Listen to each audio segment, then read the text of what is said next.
Da Jovem Pan News, coloca na tela o nosso convidado. Sim, está ele lá pronto, firme e forte, o senador eleito e agora empossado da República, Sérgio Moro, vai conversar um pouquinho com a gente muito na manhã desta terça-feira. Moro, tudo bem? Você me ouve bem? Muito obrigado, viu, por ter aceitado o nosso convite.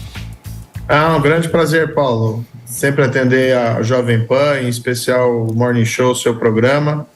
Uma grande honra estar aqui e agradeço o convite. Obrigado, Moro. Moro, vamos conversar um pouquinho sobre vários assuntos. A nossa bancada também separou algumas perguntas para você, mas eu quero muito uma primeira impressão sua, né? Você acabou de chegar no Senado Federal, está sentindo um pouco o ambiente da casa, agora você é um político empossado, podemos dizer assim, já foi candidato, ganhou eleição, foi empossado.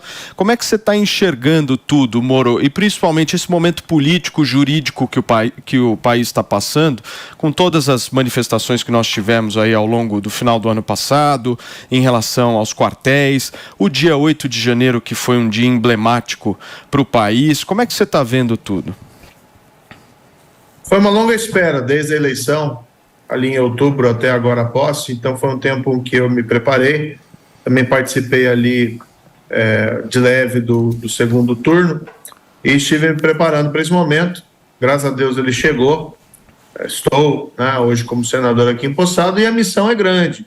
Eu tenho colocado, Paulo, de maneira muito clara, meu posicionamento em relação ao governo atual. Eu serei oposição, uma oposição independente, uma oposição racional, diferente, não vamos propor nada radical. Eu assisti assustado até esses atos de 8 de janeiro, essa violência, isso é reprovável, invasões.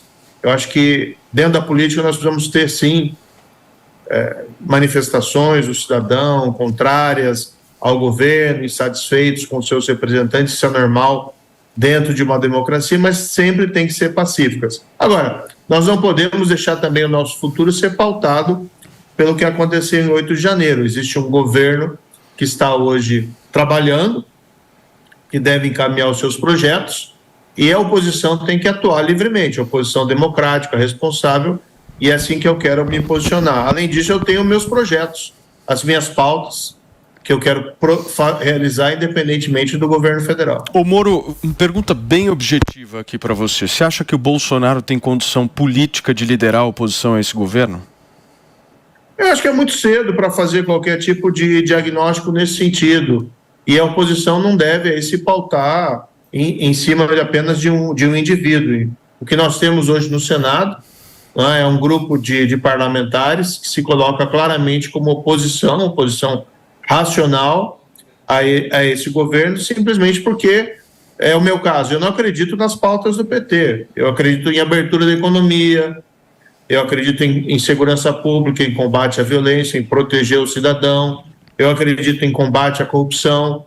E eu entendo que o desenvolvimento econômico, a prosperidade, não pode se basear nessa ideia de nós contra eles, ricos contra pobres, essas noções de responsabilidade fiscal. A gente está vendo, por exemplo, Paulo, que me preocupa muito, esses ataques do presidente da República ao regime de metas da inflação, ataques ao Banco Central, à independência do Banco Central. Não é esse o caminho do desenvolvimento econômico. Isso, na verdade, nos leva para trás. E a oposição não pode depender de apenas um único indivíduo. O que nós temos que fazer, sim, organizar aqui dentro do Senado, organizar dentro da Câmara dos Deputados um grupo coeso, que não se renda ao fisiologismo, para fazer essa oposição. E também ver essa oposição vindo de fora para dentro da sociedade civil organizada. Muito bem. Moro, deixa eu trazer o nosso Zé Maria Trindade aqui para a conversa. Zé, a bola está contigo. Perfeito. Muito bom dia, senador. Senador, o senhor não está por dentro do processo, mas viu tudo o que aconteceu. O senhor condenaria todos que foram presos ali depois dessa baderna do dia 8, que isso não é política nem manifestação, mas o senhor condenaria todos, inclusive os que financiaram a vinda deles aqui para Brasília? Tudo bem, Trindade, um prazer aqui falar com você. Olha, a culpa é individualizada, então a responsabilidade de cada um tem que ser apurada. Quem cometeu atos de violência, quem cometeu invasão, quem cometeu depredação, esses atos foram absolutamente reprováveis, evidentemente. Agora, existe também ali, dentro disso, um comportamento de turba, né, de multidão, que pode ter levado algumas pessoas a cometerem excessos que, do contrário, não cometeriam. Agora, a gente não pode utilizar esse episódio de 8 de janeiro para simplesmente desistir de fazer oposição ao governo do PT, ou criminalizar qualquer espécie de oposição. Às vezes eu me preocupo muito que a gente observa uma tentativa de se qualificar todo mundo que se opõe ao governo do PT como se fosse de extrema-direita, como se fosse pessoas que querem saídas autoritárias. Muito claro, de uma democracia, nós temos que ter soluções democráticas. Agora, não é porque houve esse evento, essa tragédia do 8 de janeiro, que nós vamos nos curvar ao governo do PT. O governo do PT, infelizmente, não tem mostrado projeto para o país. E é responsabilidade da oposição tanto se opor a medidas que gerem retrocessos, mas também apontar um caminho. Vou te dar um exemplo aqui. Na semana passada, o meu primeiro projeto foi na área econômica. Eu apresentei uma proposta de emenda à medida provisória 1158, essa medida provisória que altera o Conselho Monetário Nacional e também ali altera o COAF. E a minha proposta é, olha, o Conselho Monetário Nacional fixa as metas de inflação e os intervalos de tolerância. Essa é uma medida que vem lá desde o Plano Real e tem propiciado uma estabilidade na nossa economia. A votação se faz por maioria. Diante desses ataques ao regime de metas de inflação, e para a gente ter uma solução mais técnica e fugir desse populismo econômico, a minha proposta é no sentido que a decisão tem que ser unânime. Isso vai favorecer uma solução técnica.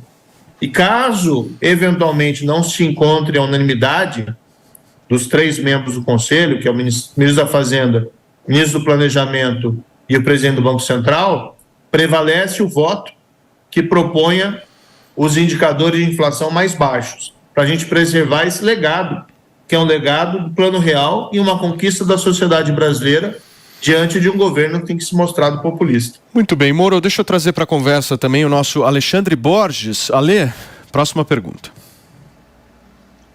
Bom dia, senador. A minha dúvida é o seguinte: eu tive o prazer de estar em outubro de 2017 num evento fechado feito pelo Jornal Estado de São Paulo, onde foi feito uma junção entre os expoentes da Operação Mãos Limpas italiana com os expoentes da Lava Jato na época, e estavam representando a Lava Jato o senhor e Deltan Dallagnol.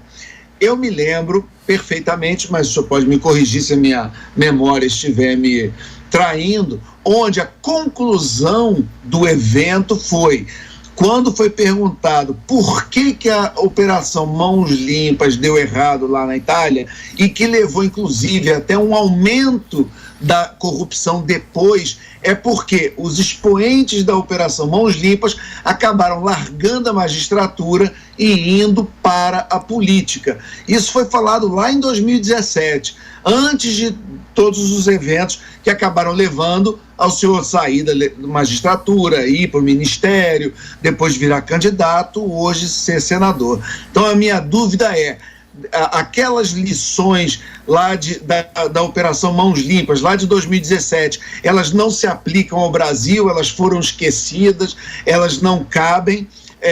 O que o senhor tira das lições que foram faladas naquele evento e depois esses 5, 6 anos de experiência que vieram a partir daquele momento? Alexandre, fatos são coisas teimosas. Existem pessoas que tentam atribuir o enfraquecimento do combate à corrupção exatamente às condutas daqueles que combateram a corrupção. Eu sempre lutei pela prisão em segunda instância, eu sempre lutei pela transparência, pela integridade, assim como outros agentes da Mãos Limpas e outros, inclusive, agentes do Ministério Público. O enfraquecimento que nós tivemos, tanto na Itália como no Brasil, tem que ser imputado àqueles que adotaram a conduta contrária. Quem acabou com a prisão em segunda instância? Quem soltou criminosos? Quem não vê problemas, né, nesses escândalos gigantescos contra os cofres públicos. E eu posso te dar aqui um fato específico. A Operação Mãos Limpas, ela teve uma grande intensidade entre 1992 e 1994. E a partir já de 94, começou a sofrer uma reação por parte da classe política italiana. O expoente da Mãos Limpas, que era Antônio Di Pietro, o promotor, ele foi para a política 4 anos depois, em 98. Então não tem nada a ver uma relação de causa e efeito entre a reação e a ida dele para a política. E aqui acho que a gente tem que dar, Alexandre, a culpa exatamente a quem é responsável por esses atrasos. Quem aprovou leis que enfraqueceram o combate à corrupção, quem tomou decisões judiciais soltando criminosos, quem enfraqueceu a autonomia dos órgãos de controle, e não simplesmente buscar os culpados onde eles não estão, que são exatamente aquelas pessoas que, mantendo a sua coerência, sempre lutaram para fortalecer o combate à corrupção. Não estou aqui, advogando em causa própria, mas eu fui ao Ministério da Justiça para fortalecer o combate à corrupção. E eu agora assumo esse mandato de senador exatamente com o mesmo objetivo, porque a gente esperava que o sistema político e o sistema judiciário, eles sim aprendessem as lições extraídas da Lava Jato. Se você tiver a estruturação de um sistema político baseado em loteamento, em patrimonialismo, o resultado vai ser ineficiência do governo, fracasso econômico e 2, a expansão da corrupção. Infelizmente, nós podemos estar tomando o mesmo caminho que deu errado no passado. E eu vim para o Senado exatamente para lutar contra isso. Quando você cita justamente essas pessoas, quando você fala quem foi que acabou com a corrupção, com o combate à corrupção, quem foi que enfraqueceu de alguma forma a Operação Lava Jato, você tem essas pessoas em mente hoje, essas instituições? Porque se a gente for analisar, por exemplo, do início da gestão de Augusto Aras à frente da Procuradoria-Geral da República, nós tivemos um enfraquecimento muito grande de mecanismos de combate à corrupção, como, por exemplo, a Operação Lava Jato. E quem indicou, na realidade, Augusto Aras à PGR foi o ex-presidente Jair Bolsonaro. Como é que você consegue, de alguma forma, isentar o governo anterior do que acontece hoje no combate à corrupção? Eu nunca isentei ninguém. Eu saí do governo, inclusive eu coloquei meu posicionamento, por que eu estava saindo do governo. Mas também eu acho, Paulo, que agora nós temos um novo governo e nós temos que olhar para frente.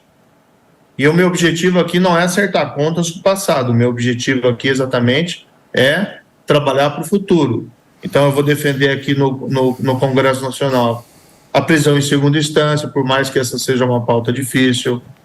Continuo defendendo o fim do foro privilegiado, eu acho que isso não se justifica numa república. Vou defender a autonomia dos órgãos de controle, vou defender a lei das estatais. Eu acho um absurdo esse movimento para revogar parcialmente a lei das estatais, seja através do envio de um projeto de lei, ou seja através de simplesmente violar a lei das estatais e fingir que isso não está acontecendo. A lei das estatais foi importante, porque o cerne da corrupção dentro do nosso sistema político é exatamente o patrimonialismo. É o que a gente já conhece aí há muito tempo, o loteamento de cargos, muitas vezes em troca de apoio político ou em troca de alguma coisa. Isso gera não só ineficiência, mas muitas vezes também desvios relacionados à corrupção. Mas vamos olhar para frente, sem, claro, esquecer o passado, mas o objetivo é a gente construir para o futuro. Perfeito. Felipe.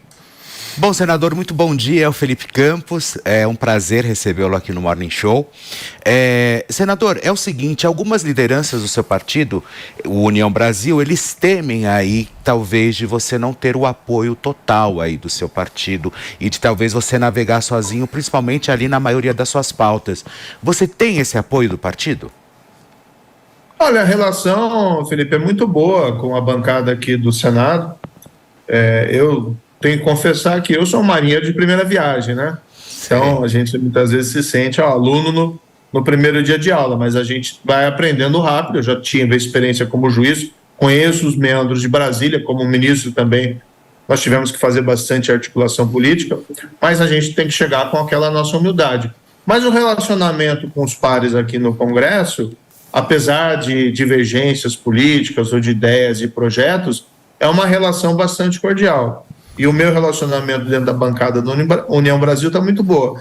É claro que Brasília, né, isso eu já tinha presente desde a época do Ministério, Brasília, ela às vezes vive um pouco de intrigas, da futrica, da fofoca, então às vezes publicam-se algumas coisas que não correspondem exatamente à realidade dos fatos. Vai ser um trabalho árduo, eu não vou aqui, não ignoro isso, de que vai ser um trabalho difícil buscar, né, uma maioria necessária para aprovações de medidas de combate à corrupção, mas não por isso a gente vai desistir de fazê-lo. E do outro lado, o que a gente tem que fazer? Também interagir com a sociedade civil, com a classe empresarial, com a classe trabalhadora, que os principais prejudicados pela corrupção são eles, né, pelos desvios e pela ineficiência. Roberto Dumas. Senador Sérgio Moro, é um prazer falar com o senhor, trazendo um pouquinho mais para a seara econômica. O senhor falou muito bem que é a favor da continuidade da lei das estatais e também a continuidade da independência e autonomia operacional do Banco Central. O senhor acha que vai ter grande apoio da sua bancada ou também dos outros membros do Senado para isso? Porque isso, como o senhor mesmo falou, se ocorrer, não for aprovado, for terminado a independência do Banco Central, seria um enorme retrocesso econômico que o Brasil veria e com a volta da inflação que prejudicaria justamente o mais pobre. Como é que o senhor vê isso? Eu vejo espaço político para retirar a autonomia ou a independência do Banco Central. A minha percepção política, tá, é que o governo federal tem tomado uma série de decisões erradas na condução da política econômica, a principal delas, esse aumento demasiado dos gastos públicos, o que gera aí um cenário de irresponsabilidade fiscal e que impede que o Banco Central possa colocar os juros num viés de baixa, e talvez o governo federal, né, o Lula, esteja aí antevendo uma possível recessão pelos juros elevados e politicamente quer transferir já a responsabilidade ao presidente do Banco Central, transformando ele no grande vilão, né, no grande representante dos plutocratas, rentistas, ambiciosos, que provocariam uma recessão. Mas não vejo a possibilidade, até porque é uma questão técnica. Os juros não caem, porque existe uma necessidade técnica de mantê-los nesse patamar ou até, eventualmente, de subi-los, porque o governo não tem apresentado projetos, né, que tenham gerado, que tragam segurança dentro do nosso futuro. Mas não acredito, claro que eu não falo pelo Congresso, mas não acredito em momento nenhum que qualquer proposta de enfraquecer o Banco Central possa ser bem sucedida. E ao contrário, né, mas aí que acho que a gente tem que tomar cuidado. A responsabilidade, a meu ver, do parlamento é fortalecer, proteger o Banco Central, não só desses ataques, mas como eu fiz, eu apresentei uma emenda, uma medida provisória, que protege o regime de metas. Ó, você vai ter que ter unanimidade, as decisões não vão ser mais por maioria. São 3, o ministro da Fazenda, a ministra do Planejamento e o presidente do Banco Central. 2 deles são mais suscetíveis, né, porque são nomeados e podem ser demitidos a qualquer momento, são mais suscetíveis à interferência política, enquanto o presidente do Banco Central não. Se a gente demanda unanimidade de decisão, não mais maioria, nós temos condições de fazer prevalecer uma decisão técnica em relação às metas de inflação e os intervalos de tolerância. E, em segundo lugar, se não atingir unanimidade, prevalece o voto que propõe os índices menores. É uma resposta institucional, a meu ver, esses ataques que estão sendo feitos ao Banco Central e ao regime de metas de inflação. Porque o mais grave é isso. Sim. Não é um ataque apenas ao presidente do Banco Central, é um ataque ao regime de metas de inflação. Ô Moro, se tem duas figuras aí que estão sendo muito comentadas em todo o noticiário, é obviamente o presidente Lula, mas no âmbito do Poder Judiciário, o ministro Alexandre de Moraes. Uma das pautas que existiu, inclusive no passado, na campanha eleitoral, para muitos candidatos que tinham a intenção de representar de alguma forma a direita, foi justamente quando alguém se elegesse a senador e fosse para o Senado Federal, fizesse um trabalho de fiscalização dos ministros do Supremo Tribunal Federal e tentasse combater qualquer tipo de abuso que poderia ali ser cometido por qualquer uma das figuras que lá integram a Suprema Corte. Eu quero muito entender qual que vai ser a tua postura em relação a isso e queria que você traçasse um pouco uma opinião sobre a atuação hoje do ministro Alexandre de Moraes no Supremo Tribunal Federal e também no TSE. O ministro Alexandre, acho que ele decidiu em circunstâncias muito extremas, em um cenário que se temia um golpe de Estado, quer real, quer imaginário, mas existia uma situação bastante delicada. Ele proferiu algumas decisões duras, né? O que eu espero, particularmente, que superada essa questão, a gente possa retornar a uma normalidade institucional. Eu, particularmente, sou contra qualquer espécie de censura, a não ser que sejam ameaças ou incitação de violência física contra outros indivíduos. Mas, por exemplo, se houve medidas que talvez foram um pouco extremadas no passado, agora voltando a uma normalidade institucional, a gente espera que isso não seja mais necessário e que isso volte aí a uma normalidade institucional, né? Numa democracia nós temos que ter uma grande amplitude da liberdade de expressão. O papel do parlamento é fiscalizar os outros poderes, o judiciário, mas igualmente o poder executivo. O que eu particularmente defendo, Paulo, é que em relação ao judiciário, a gente tem que tentar evitar essa postura de confronto e vamos tentar construir, propor uma reforma do judiciário que eventualmente diminua voluntarismos, que gere situações em que possam ser proferidas decisões moderadas, ponderadas sobre assuntos um pouco dramáticos, mesmo em um momento de tensão. Então, algo que eu tenho defendido, e acredito que existe aqui uma sintonia com muito dos meus pares no Senado, é uma reforma do judiciário que diminua o peso das decisões monocráticas, né, as decisões individuais dentro do Supremo Tribunal Federal. Nós também defendemos um mandato para os ministros do Supremo, um mandato não renovável. Eu particularmente defendo um prazo de 12 anos para o ministro Supremo, para os novos que entrarem, né, porque eu acho que nós não podemos alterar as regras de um jogo de andamento de quem já assumiu essa posição, para que nós possamos buscar uma normalidade institucional aqui dentro do nosso parlamento e tentar fugir de questões extremadas que muitas vezes não levam a lugar nenhum. Sim.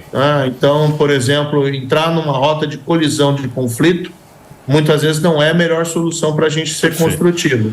Agora, o parlamento também não pode abdicar o seu papel de fiscalização dos demais poderes. Ô Moro, eu sei que a sua agenda está super apertada, só vou pedir para o Wafá e para o Mano fazerem as perguntas, pode inclusive ser junto, que aí o senador já responde. O Wafá primeiro, por favor. Fechado. Primeiro, queria parabenizar o Moro, né, agora assumindo como senador.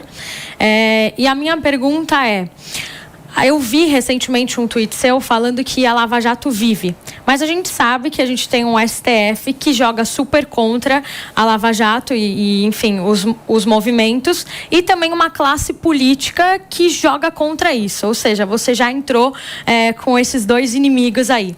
Como você vai trabalhar agora, né, que o Senado vai ter uma bancada anticorrupção, como você vai trabalhar para que de fato a Lava Jato renasça? Muito bem, Mano, qual que é a tua? Só para a gente já emendar. Bom dia, senador. Minha pergunta é a seguinte: os dois lados da polarização muitas vezes têm acusado o judiciário brasileiro de politização, sejam petistas falando inclusive sobre a atuação da Lava Jato, sejam bolsonaristas falando sobre a atuação do ministro Alexandre de Moraes. Aí eu queria a avaliação do senhor. O judiciário brasileiro está politizado?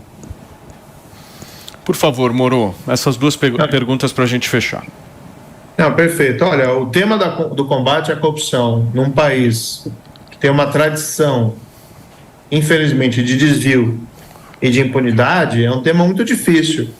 E eu sempre me posicionei ali no passado, durante a Lava Jato, eu sempre dizia, olha, isso aqui é um momento excepcional, que a gente está conseguindo finalmente responsabilizar pessoas que cometeram crimes, pessoas poderosas. Então é difícil numa democracia desigual como a do Brasil, e com uma tradição de impunidade, a gente avançar essa pauta. Agora a Lava Jato provou que isso é possível. E foi possível através, não de uma ação realizada num nível elevado do poder, mas ali na época iniciou num juiz de primeira instância, com força da sociedade. Nós tivemos a maior manifestação desde as diretas já, em março de 2016, em favor do combate à corrupção. Então isso está latente nas pessoas.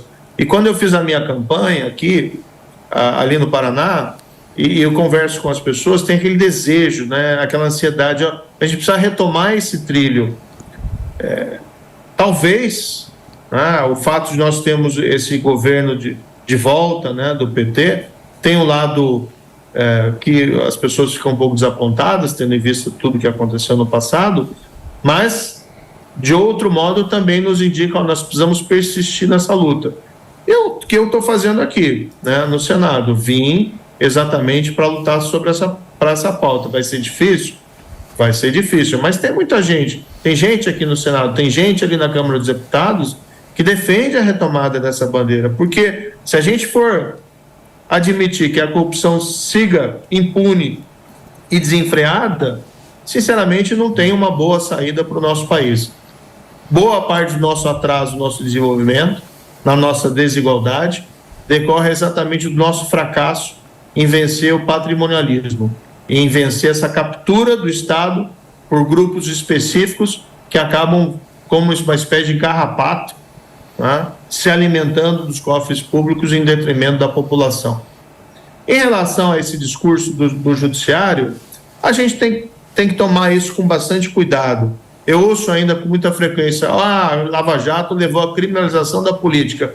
É uma ova, né? Quem foi condenado a Lava Jato, quem foi preso a Lava Jato, era quem roubou dinheiro público. Todo ato de corrupção é um ato de roubo. Todo corrupto é, portanto, um ladrão. A única coisa que a Lava Jato fez foi tratar o corrupto como ele deve ser tratado, como um ladrão, que tem que ser julgado, sim, mas tem que ser responsabilizado. Como aquele saque, verdadeiro saque que houve à Petrobras, e muitas vezes ali direcionado também a esquemas de propina visando alimentar políticos graúdos, inclusive no Congresso Nacional, como aquilo pode ser considerado criminalização da política. No fundo, ali nós tínhamos políticos que cometeram crime e que foram responsabilizados. Então a gente tem que tomar bastante cuidado. Agora, eu defendo particularmente que o Senado tem que assumir um papel de protagonismo dentro desse nosso cenário político.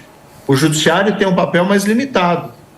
Dentro de uma democracia, quem tem que ser cobrado principalmente são os representantes eleitos, que se a gente não está satisfeito com eles, a gente troca. Enquanto que no judiciário, pelas garantias do juiz, isso é muito complicado. Então a gente tem que tomar muito cuidado com esse discurso, mas eu espero que a gente retome um cenário de normalidade institucional e na qual o Senado possa ter um protagonismo maior na história da República, como já teve no passado, na época do Império e mesmo durante a República e até mesmo nessa nova República. Ô Moro, será que a gente vai te ver candidato em 2026? Porque eu ouvi até Michele Bolsonaro aí também sendo aventada. Você tem essa vontade? Só para a gente fechar. Eu estou preocupado, Paulo, em fazer o meu mandato aqui de Senado, fazer um bom mandato. Nem esquentei a cadeira aqui, acabei de... não deu uma semana da posse e o pessoal já começa a especular. Eu acho que a gente tem tanta preocupação no presente e tem tanta responsabilidade em atender aquilo que os meus eleitores esperam de mim, que o foco, pensar em 2026, pensar em 2030 ou lá adiante, não faz muito sentido no presente momento. Mas a especulação nada mais é do que a vontade dos outros querendo que se realize, né? Então, ou seja, eu acho interessante você pensar nessa possibilidade. Muito bem. Senador, muito obrigado, viu, primeiro por ter aí aberto a tua agenda pra gente, ter escolhido o Morning para você dar a primeira entrevista depois aí de empossado no Senado Federal. A gente deseja todo o sucesso do mundo e que você faça um bom trabalho aí no Senado Federal. Conte conosco aqui caso tenham pautas, né, turma? Sempre tem pautas relevantes aí no Senado Federal. Né? Para a gente trazer aqui no programa, repercutir e cumprir o nosso papel por aqui. Obrigado, senador. Muito obrigado. Esse espaço é sempre importante para a gente prestar contas do que a gente vai fazer e eu agradeço muito a atenção de vocês. Realmente é a primeira entrevista que eu dou desde as eleições. Eu optei por ficar um período um pouco em silêncio, né? Esperando a posse. Mas estamos aí sempre à disposição. Muito obrigado, Paulo. Muito bem, gente. Essa foi a entrevista aqui exclusiva do Morning Show com o senador empossado da República, Sérgio Moro.